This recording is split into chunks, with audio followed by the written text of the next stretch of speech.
Well, a very good morning. It is a beautiful day, so I'd like to take this opportunity to answer a question that I quite often get asked on my channel, and that is, what is it like driving a 7.5 ton camper van on a daily basis?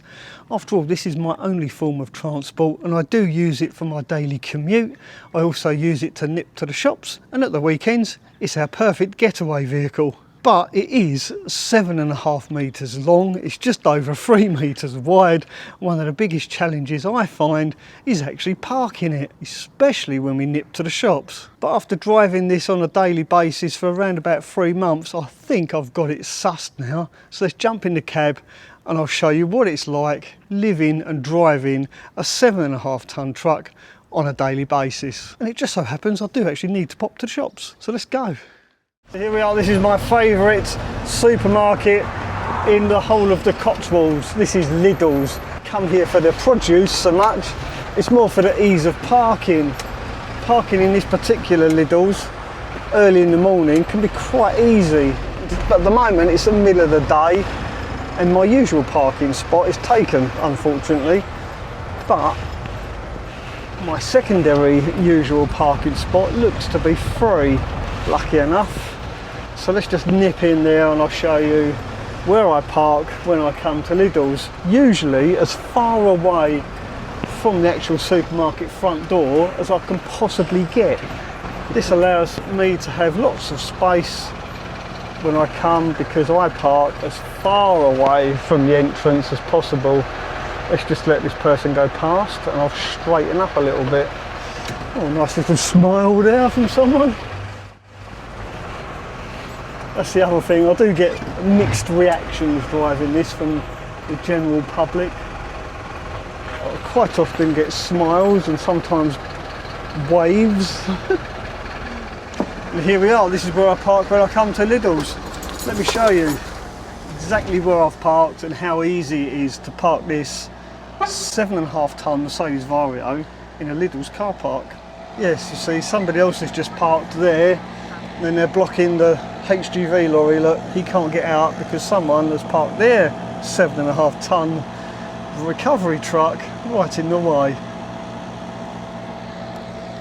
And that's exactly what I do try and avoid. There you go, now he's moving, the delivery driver can get out. Yes, park somewhere else, you idiots. He's only moved forward a little bit, look. Well, we'll leave them to their dispute. Let me jump out and show you where I've parked. A little bit more considerate than that guy. Let me show you how easy this van actually fits into a regular parking space. You can see it doesn't take up really that much room. Despite being 7.5 metres long, it doesn't really stick out that much. Look at that. There you go. Easy. Now, unfortunately, not all supermarkets are as accommodating as Lidl's. There's another supermarket just around the corner from here, and I would not dream of parking in their car park.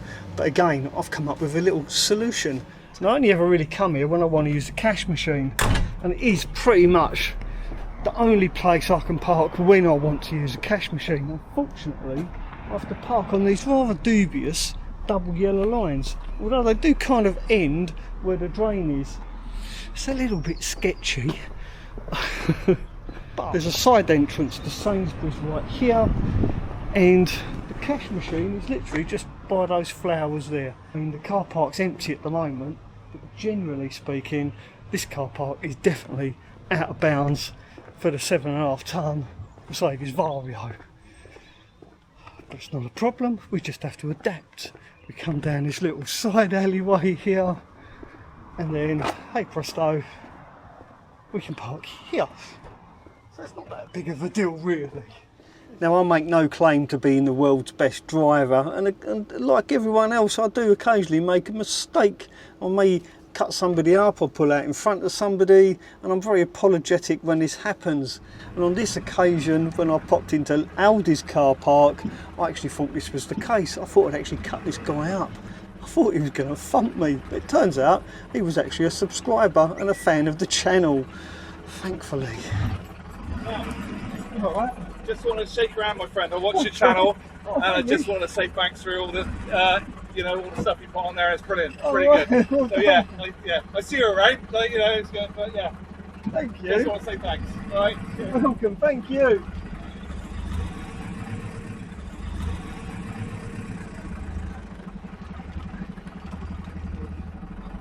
Thought he was like someone I'd upset. But unfortunately, not everybody's that pleased to see me. Like this lady here, she gave me the right filthy look. But most of the time, I get quite a positive response from people. Like this chap, for instance. He obviously appreciated the beauty of Dragonfly. Now let's get back to parking. Sometimes I'm forced to park in some really awkward places. Take a look at this footage I filmed whilst preparing to make this video. It can be really frustrating sometimes.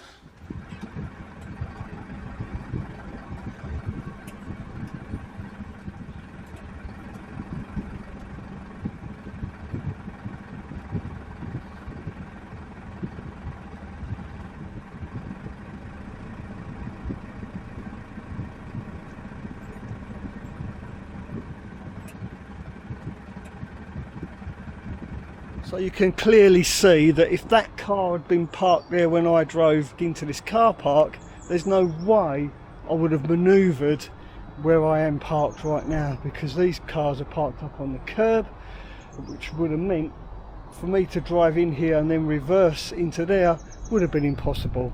In fact, I would have had to have driven out the car park, gone right out the front, turned around and then reversed all the way in. Now, I'm not complaining. I mean, people don't realise when they park on a curb like that, it does cause problems for vehicles or drivers like me. And that's just one of the challenges when coming into a small car park like this. Now, it's not always that stressful. One of the easiest places to park, not just in a big vehicle but in any vehicle, is actually in a lay-by. Just recently I pulled over into a lay-by to make a few adjustments to my clutch pedal, and I got a rather pleasant surprise. For the very first time ever in my life, somebody got out of their vehicle and asked if I needed assistance. And it turned out to be a real nice surprise, because it was Jenna from Slowly Wilding. Jenna actually has a Mercedes Vario herself. So thank you, Jenna, for pulling over and offering to lend a hand. Really appreciate it. Hopefully we get to see you out on the road one day. Now, you'd think driving a 7.5 tonne truck around the Cotswolds, through the lanes and through the small villages would be quite challenging. But let me assure you, it's not that difficult. The biggest challenge comes when you meet other road users, like cyclists for instance. Overtaking cyclists can be quite a challenge. You have to be super careful. But luckily, because this is a commercial vehicle and it sits quite high up, I do get a nice view of the road ahead, much more than I would do if I was sat in a car, for instance. And most road users are quite friendly, but on the occasion I do come across the occasional not so friendly road user, like what happened here, for instance. Slow, slow, slow, slow.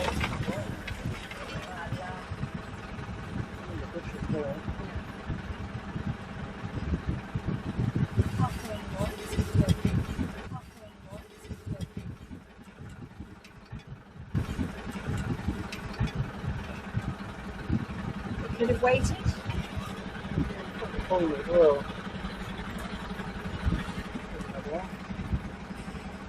We're not going to be able to go up. But fortunately, most car drivers are quite polite and very courteous and mindful of the fact that this is a big vehicle. And some people even let you out at roundabouts. Or is it just a Cotswolds thing?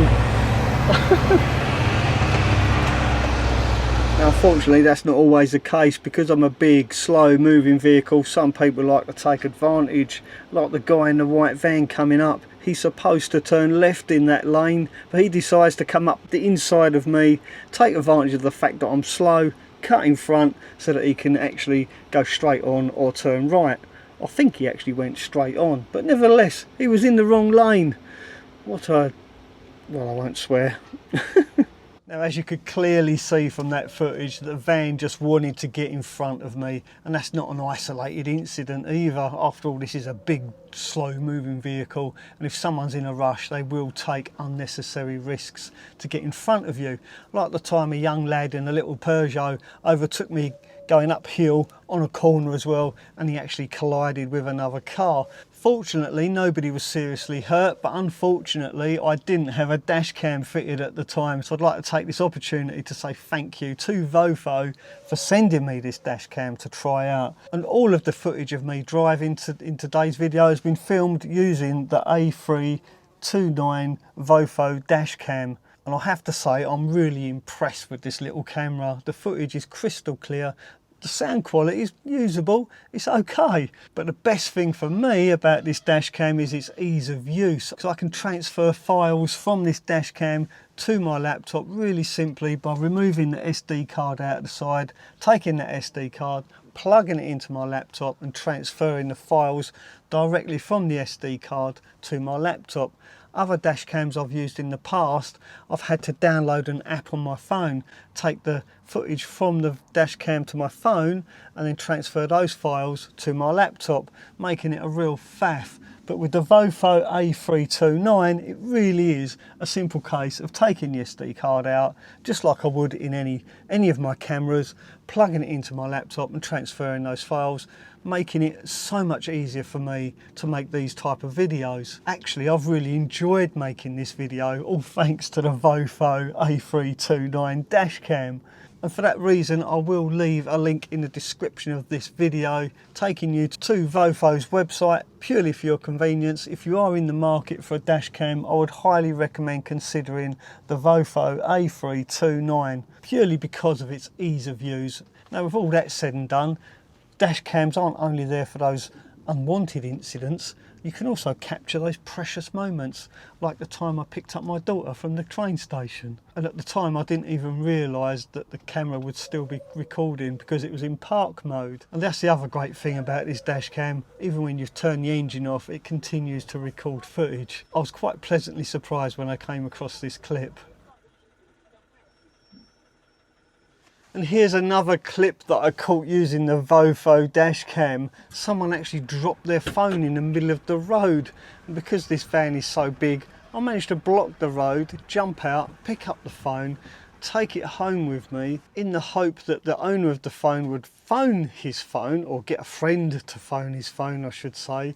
And that's exactly what happened. His son actually phoned his mobile phone, I answered it, and we arranged for him to come and pick his phone up. But it was just really nice to catch that moment on dash cam. Take care.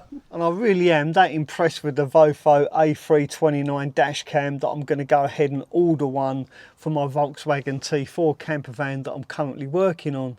So if you're interested in watching me install one of these cameras in my Volkswagen T4, then please do let me know. Leave a comment down below. Is that something you'd be interested in? Would you like me to show you how simple these are to install into a van? So please do let me know. Leave a comment down below. I'll be interested in your thoughts. Right, I've really got to put my shopping away. Now, understandably, my main concern when I very first got this Mercedes Vario was the running costs. After all, it is a commercial vehicle, 7.5 tonne, and the engine is 4.2 litres. It's huge.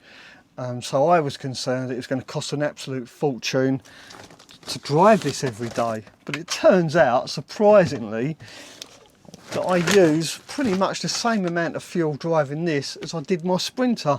I used to put about £60 a week of fuel into my Sprinter, and I'll be honest with you, I don't use any more driving this than I did my Sprinter. Remarkably fuel efficient. Now, there is one very important thing that I have to consider and keep in the back of my mind at all times when I'm driving this van around, especially around here in the countryside, in the Cotswolds, because there's quite a few railway lines around here, and some of those lines cross over roads, and they're simply like the bridges are like arches, like railway arches, and they're quite low because my van is actually 3.1 metres high, or 10 foot 2 inches, which makes her quite tall and quite a tight fit. And I know exactly how high this van is because my workshop doorway is just over 3.1 metres high.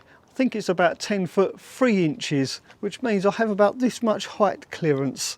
So when I do drive my Vario into my barn, what I usually do is fill up the 200 litre water tank, which is 200 kilos, and it gives me just a little bit more wiggle room. It's quite frightening how close it is when I drive it into here. And it just so happens there's one place around here that I will not, or I'm not brave enough to, I should say, take the Vario, and that's to a small industrial estate where I get my paint supplies from. But whenever I do need any paint supplies, I simply take the bike out the back of the Vario and go for a little ride. But like I say, luckily it's only around the corner, so it's no big deal really. Maybe one day I'll remember to take a tape measure with me so I can actually measure the height of that tunnel. I wonder if she would fit, but at the moment I'm simply not brave enough to risk it. So there you have it, that's what it's like driving a 7.5 tonne Mercedes Vario camper van on a daily basis. This is my daily run around, and I've got to say I'm thoroughly enjoying it, even though it can be a little bit sketchy at times. Now before I go, I want to leave you with one of my favourite clips since installing the VIOFO dash cam. Take a look at this. This is something you do not see every day where I come from anyway. Hopefully you found this video mildly entertaining, slightly informative. If you did, then don't forget to give it a thumbs up, and I'll see you very soon. Thanks for watching, and ta-ra for now. It's like defiantly just standing there. Oh, God. She was just going to drive straight. There you go.